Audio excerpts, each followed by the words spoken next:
The power of having an event here in Europe, the amount of global collaboration and discussions that are going on, make it incredibly unique.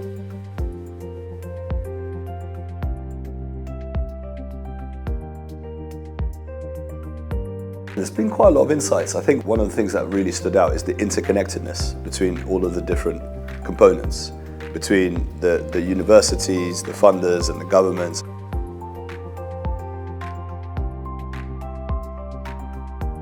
I love this conference because I can talk with people not only from Elsevier but also from other users. I learn what they are doing now and I also can ask questions.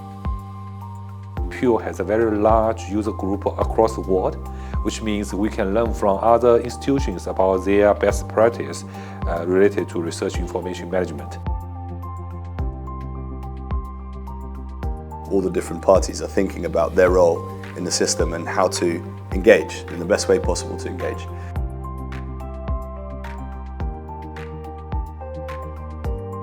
I just wanted to express appreciation for all of you at Digital Commons for creating this wonderful gathering. I learned so much.